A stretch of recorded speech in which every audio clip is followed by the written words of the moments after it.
नमस्कार विद्यार्थी मित्र हो. मॅथ्स क्लासरूम मध्ये आपल्या सर्वांचं मनपूर्वक स्वागत. मी डी जे वाघ, श्री वसंतराव जयवंतराव देशमुख हायस्कूल कोल्हापूर. आज आपण 7th मॅथ्स मधील 10th chapter banks and simple interest continue करीत आहोत. आजच्या या व्हिडिओमध्ये सिंपल इंटरेस्टच्या फॉर्म्युलाचा वापर करून आपण प्रिन्सिपल, पिरियड किंवा रेट कशा पद्धतीने फाइंड आउट केला जातो याविषयी अधिक माहिती जाणून घेऊ. So let's get started.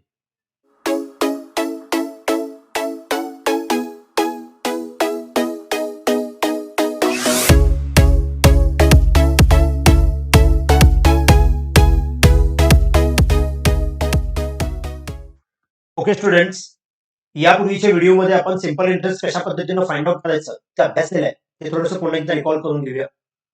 Simple interest find out करण्यासाठी जो आपण फॉर्म्युला वापरत होतो तो म्हणजेच I is equal to P into T into R upon 100, ज्यामध्ये P for principal, T for time in years, R for rate of interest.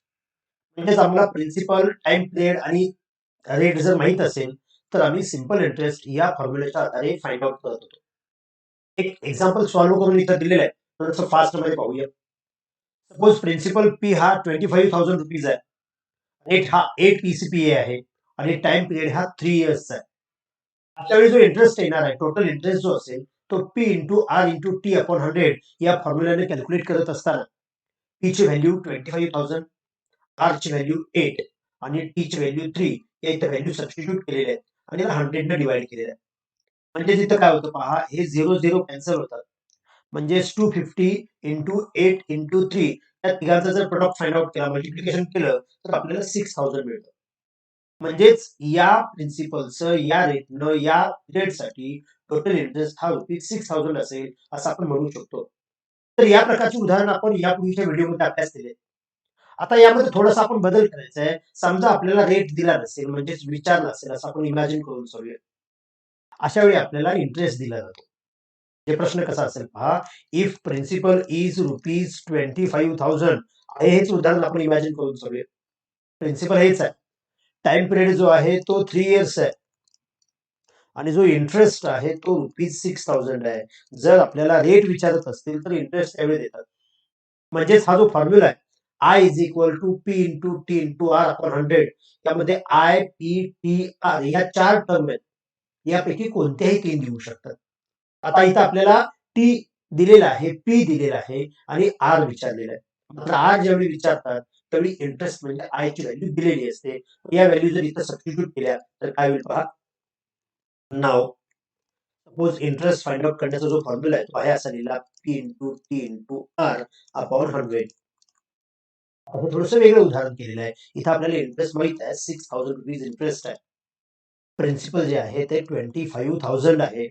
Time period हा 3 इयर्सचा आहे. आपल्याला रेट फाइंड आउट करायचा आहे.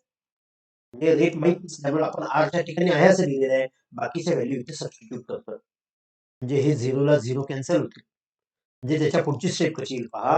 हा 6,000 which is equal to 250 into 3 into R. जर आपल्याला R find out करायचं असेल तर 250 इंटू 3 जे राईट साईडला मल्टिप्लाय आहे ते लेफ्ट साईडला पाठवूया, म्हणजे डिवाइड होईल. म्हणजे पुढची स्टेप कशी होईल पहा. हा 6,000 आहे असा, त्याला डिवाइड होईल हा 250 अँड 3, म्हणजे ते दोन्ही पण डिनॉमिनेटरला जाईल, म्हणजेच आम्हाला रेट मिळेल. तर आपण म्हणू शकतो 3 1 जार, 3 2 जार आणि हे 3 0 आहे असे होते. म्हणून आपण 250 जर याला डिवाइड केलं तर आपण म्हणू शकतोय 254 जार 1000, याचा अर्थ 258 जार 2000. म्हणजेच त्या बँकेचा जो रेट असेल तो 8% पर सेंटम पर एनम असेल असं आपण म्हणू शकतो. त्यामुळे इथला हा रेट जर फाइंड आउट करायचा असेल तर इंटरेस्ट द्यावा लागतो, हे तुमच्या लक्षात येतं का पहा. म्हणजेच I is equal to P into T into R upon 100 या फॉर्म्युल्यामध्ये आय, पी, टी, आर या 4 टर्म पैकी कोणत्याही 3 टर्म दिल्या तर चौथी टर्म आपण या फॉर्म्युल्याच्या आधारे सॉल्व्ह करू शकतो. यावर आधारित प्रॅक्टिस सेट मधली जी उदाहरणं आहेत ती पाहूया. फर्स्ट क्वेश्चन काय आहे पहा. Javed deposited 12,000 rupees at 9 PCPA in a bank for some years. At the end of the period, he had received altogether 17,400 rupees. For how many years he had deposited his money? For how many years म्हणजे आम्हाला time period विचारलेला आहे. इथं माहिती देत असताना सुरुवातीलाच असं सांगितलंय, जावेद डिपॉझिटेड ₹12,000 म्हणजेच प्रिन्सिपल ₹12,000 आहे. ज्या बँकेचा रेट 9 पी-सी-पी आहे आणि इथं अजून एक अमाउंट दिलेली आहे. त्यावेळी इथं वाक्य असं सांगितलंय, he had received all together he amount आहे. याचा अर्थ ही अमाउंट टोटल आहे. म्हणजे ज्यामध्ये प्रिन्सिपल प्लस इंटरेस्ट अशा दोन्ही गोष्टी आहेत. पण आपल्याला ह्या ज्या गोष्टी माहित आहेत त्या सुरुवातीला लिहूया. इयर जो प्रिन्सिपल पी आम्हाला सांगितलेला आहे तो म्हणजेच ₹12,000. जो बँकेचा रेट आहे तो 9 पी-सी-पी आहे आणि हा जो आहे ₹17,400 ज्याला आपण अमाउंट असं म्हणतोय. That is means ₹17,400. आपण जो फॉर्म्युला पाहिलेला आहे, I is equal to P into R into T upon 100. आपण यापूर्वीच्या उदाहरणामध्ये अभ्यासलाय की या 4 टर्मपैकी 3 टर्म आपल्याला माहित असायला हव्यात. आम्हाला जर टाइम पिरियड विचारला असेल, फॉर हाऊ मेनी इयर्स म्हणजेच टी विचारलेला आहे. म्हणजे आम्हाला पी, आर आणि आय या 3 गोष्टी माहित असायला पाहिजे. पैकी आपल्याला पी, आर माहित आहे म्हणजे आय माहित नाहीये. याचा अर्थ आपण सुरुवातीला इंटरेस्ट फाइंड आउट करायला हवा. तर आपल्याला प्रिन्सिपल माहित आहे, टोटल अमाउंट माहित आहे, तर आपण इंटरेस्ट सांगू शकतो. We know that. आपण असं शिकलोय की प्रिन्सिपल मध्ये ज्यावेळी आपण इंटरेस्ट ऍड करतो त्यावेळी आपल्याला अमाऊंट मिळत असते. याचा अर्थ प्रिन्सिपल 12,000 त्यामध्ये इंटरेस्ट ऍड करणार जेव्हा आम्हाला अमाऊंट मिळेल 17,400. म्हणजेच आपण आता इथं प्रिन्सिपल आणि अमाऊंट यांच्या मदतीने इंटरेस्ट फाइंड आउट करू शकतो. Therefore we say that interest which is equal to आपल्याला अमाऊंट 17,400 दिलेला आहे. हा 12,000 जर राईट साइडला आपण घेतला तर तो मायनस होईल, प्लस असल्यामुळे तो मायनस झाला. त्यामुळे आपण म्हणू शकतो जो इंटरेस्ट असेल तो रुपीज हे 400 आयाशे राहतील. 17 मायनस 12 दॅट इज मीन्स 5 म्हणजे 5,400 इतका इंटरेस्ट असेल. आता मला इंटरेस्ट माहित आहे, शिवाय प्रिन्सिपल आणि रेट माहित आहे, म्हणजे आपण त्याचा टाइम पिरियड फाइंड आउट करू शकतो. त्यासाठी आपण पुढे म्हणायचं आहे, नाव I is equal to P into T R into T upon 100. आणि या फॉर्म्युल्यामध्ये जर आपण या व्हॅल्यू सबस्टिट्यूट केल्या तर आपल्याला टाइम पिरियड मिळू शकतोय. म्हणजे तिथे आता जो इंटरेस्ट मिळालेला आहे तो 5,400 which is equal to principal आम्हाला 12,000 दिलेलं होतं. रेट आम्हाला 9 दिलेला आहे. याच्या आधारे आपण T for time period find out करायचा आहे. हा डिनॉमिनेटरला 100 आहे असं आपण लिहूया. या 2 झिरोला हे 2 झिरो कॅन्सल होतील. म्हणजेच रिमेनिंग पार्ट काय असेल पहा, 5,400 which is equal to 120 into 9 into T. आपल्याला टी फाइंड आउट करायचा आहे. यांचा प्रोडक्ट न करता हे आपण लेफ्ट साइडला घेऊया, जेणेकरून सुरुवातीला आपण प्रोडक्ट फाइंड आउट करणार, पुन्हा त्याला डिवाइड करायचं आहे. त्याच्याऐवजी आयाचं लेफ्ट साइडला घ्या. 120 इंटू 9 म्हणजे छोटे छोटे आपल्याला भाग लावणं सोपं जाईल. म्हणजेच 9 1 जार 9, 9 6 जार 54 आणि हे 2 झिरो आयाशी असतील. किंवा या झिरोला हा झिरो कॅन्सल केला, 60 अपॉन 12 म्हणजे आपण म्हणू शकतो 5 म्हणजेच टाइम पिरियड जो असेल तो 5 असेल. Therefore T is equal to 5 years असं आपण म्हणू शकतो. किंवा फायनली आन्सर लिहू शकतोय, therefore for 5 years he had deposited his money असं आपण वर्ड मध्ये याचा आन्सर द्यायचा आहे. म्हणजे इथं काय केलं पहा, आपल्याला टाइम पिरियड टी विचारलेला होता. आपण याच फॉर्म्युल्याचा वापर करणार, I is equal to T into R into T upon 100. जर आम्हाला टी विचारला असेल तर आय टी आर या तिन्ही व्हॅल्यू माहित असणं गरजेचं आहे. हा आम्हाला आय स्पष्ट दिलेला नव्हता, मात्र त्याच्याऐवजी अमाऊंट दिलेली होती, ऑल टुगेदर अमाऊंट दिलेली आहे. आपण प्रिन्सिपल आणि दिलेली अमाऊंट याच्या मदतीने सुरुवातीला आय फाइंड आउट केला आणि मग आय या फॉर्म्युल्याचा वापर केला. सेम वे अजून एक एक्झाम्पल पाहूया. Lataben borrowed some money from a bank at a rate of 10 PCPA interest for 2.5 years to start a cottage industry. If she paid 10,250 rupees as a total interest, how much money had she borrowed? How much money she borrowed याचाच अर्थ एकूण किती रुपये आणलेले होते, म्हणजे आम्हाला principal विचारलेला आहे. इथं 10 पीसीपी आहे म्हणजे हा रेट आहे. 2.5 इयर्स म्हणजे हा टाइम पिरियड दिलाय. आर माहित आहे, टाइम पिरियड माहित आहे. इथं असं म्हटलेलं आहे, सी पे डॉट rupees as a total interest म्हणजे हा आम्हाला इंटरेस्ट दिलेला आहे. म्हणजे सुरुवातीला हे ज्या दिलेल्या गोष्टी आहेत त्या आपल्याला ओळखता आल्या पाहिजेत, त्या इथं आपण लिहून घेऊया. इथं आम्हाला जो बँकेचा रेट सांगितलेला आहे तो म्हणजे 10% पर सेंटम पर एनम म्हणजे पीसीपीए आहे. जो बँकेचा टाइम पिरियड सांगितलेला आहे, तो 2.5 इयर्स सांगितलेला आहे. त्यालाच आपण असं म्हणू शकतो 2 टू जार 4 प्लस 1 म्हणजेच 5/2 इयर्स असं म्हटलं तरी चालेल. किंवा याला तुम्ही 2.5 असं घेतलं तरी चालेल. ते आपल्याला टोटल इंटरेस्ट जो आहे, तो सांगितलेला आहे ₹10,250 म्हणजे आपल्याला आय माहीत आहे, टी माहीत आहे, आर माहीत आहे. याच्या आधारे आपण प्रिन्सिपल फाइंड आउट करू शकतो. प्रिन्सिपल म्हणजेच त्यांनी विचारलेलं आहे, how much money had she borrowed? तर पुन्हा आपण नेहमीचा फॉर्म्युला वापरायचा आहे. Now I is equal to P into R into T upon 100. Interest आम्हाला जो दिलेला आहे तो 10,250 which is equal to principal आम्हाला विचारलेला आहे म्हणजेच पी.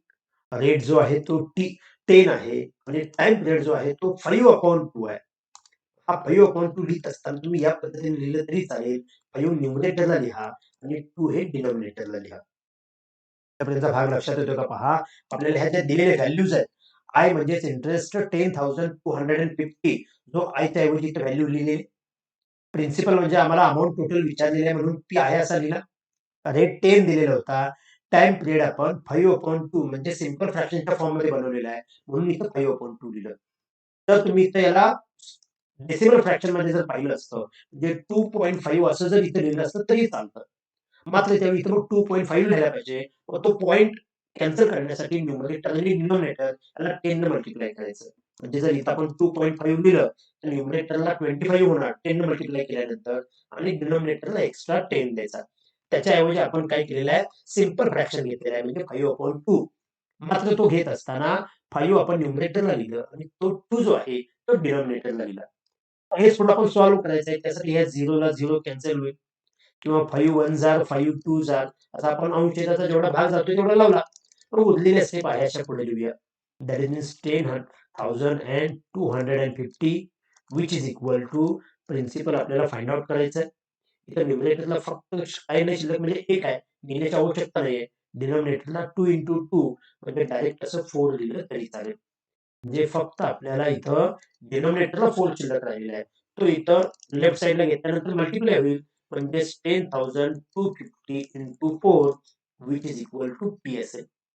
म्हणजे त्यांचा थोडासा प्रोडक्ट फाइंड आउट करूया. 400 4 5 जार 20 कॅरी ऑन 2 4 2 जार 8 8 प्लस 2 10 कॅरी ऑन 1 400 प्लस 1 1 4 1 जार 4 दॅट इज मीन्स 41,000 हे त्याचं प्रिन्सिपल असेल. Therefore principal is equal to rupees 41,000 असं आपण म्हणू शकतोय. म्हणजे ललिताबाईंनी एवढी अमाऊंट बॉरो केली असं आपण म्हणू शकतोय. दॅट इज मीन्स आपण स्टेटमेंट लिहायचं असेल तर how much money had she borrowed. Therefore आपण असं म्हणू शकतो लताबेन ज्या आहेत लताबेन बॉरोड इज 41,000. म्हणजे आम्हाला इथं प्रिन्सिपल विचारलेला आहे. म्हणजेच पी ज्यावेळी विचारलं त्यावेळी आम्हाला इंटरेस्ट रेट आणि टाइम पिरियड हा प्रश्नामध्ये दिलेला होता. तो फक्त आपल्याला ओळखता आला पाहिजे. यानंतर आपल्या पुस्तकामध्ये टेबल फॉर्म मध्ये क्वेश्चन दिलेला आहे. Fill in the blanks in the table. ज्या टेबलमध्ये principal rate of interest time interest आणि अमाऊंट असे कॉलम दिलेले आहेत. आपण आता जसे वर्ड प्रॉब्लेम सॉल्व्ह केले त्याच पद्धतीने हे सॉल्व्ह करायचे आहेत. उलट आम्हाला ही प्रत्येक माहिती सेपरेट दिलेली आहे. फर्स्ट क्वेश्चन मध्ये आम्हाला पी आर टी माहित आहे. याचा अर्थ प्लेन फॉर्म्युला वापरून आपण इंटरेस्ट फाइंड आउट करू शकतो. आणि एकदा का इंटरेस्ट माहित झाला तर इंटरेस्ट प्लस प्रिन्सिपल यांची ऍडिशन करून आपण अमाऊंट सांगू शकतो. सेकंड एक्झाम्पल मध्ये आम्हाला interest time period rate of interest time period आणि इंटरेस्ट दिलेला आहे. या तीन गोष्टींचा आधार घेऊन आपण सुरुवातीला प्रिन्सिपल फाइंड आउट करू शकतो. या प्रिन्सिपल मध्ये पुन्हा इंटरेस्ट ऍड केला तर आपल्याला ही अमाऊंट मिळते. सेम वे थर्ड एक्झाम्पल मध्ये आम्हाला प्रिन्सिपल रेट माहित आहे इंटरेस्ट माहित आहे. मग त्या फॉर्म्युलाचा आधार घेऊन सुरुवातीला आपण टाइम पिरियड फाइंड आउट करायचा. त्यानंतर प्रिन्सिपल आणि इंटरेस्टची सम करून आपण अमाऊंट फाइंड आउट करायची. फोर्थ एक्झाम्पल मध्ये आम्हाला इथं अमाऊंट दिलेली आहे. त्यातून इंटरेस्ट सबट्रॅक्ट करू म्हणजे आम्हाला सुरुवातीला प्रिन्सिपल मिळेल. मग प्रिन्सिपल माहित आहे रेट माहित आहे इंटरेस्ट माहित आहे. मग फॉर्म्युलाचा वापर करून आपण टाइम पिरियड फाइंड आउट करू शकतो. याच पद्धतीने या लास्ट एक्झाम्पल मध्ये इंटरेस्ट टाइम पिरियड माहित आहे रेट सुद्धा माहित आहे. मग या तीन गोष्टींचा वापर करून आपण सुरुवातीला प्रिन्सिपल फाइंड आउट करायचं. या प्रिन्सिपलच्या आणि इंटरेस्टच्या आधारे पूर्ण अमाउंट फाइंड आउट करू शकतो. तर या पद्धतीने ही उदाहरणं तुम्ही सोडवण्याचा प्रयत्न करा. तर अशा प्रकारे या व्हिडिओमध्ये आपण सिंपल इंटरेस्टच्या फॉर्म्युल्याचा वापर करून प्रिन्सिपल, टाइम पिरियड आणि रेट ऑफ इंटरेस्ट कशा पद्धतीने फाइंड आउट केला जातो याविषयी अधिक माहिती जाणून घेतली. जर हा व्हिडिओ आवडला असेल तर लाईक करा. इयत्ता 7वीच्या जास्तीत जास्त विद्यार्थ्यांच्यापर्यंत शेअर करा आणि चॅनल सबस्क्राईब करायचं राहिलं असेल तर आठवणीने सबस्क्राईब करा. Thank you.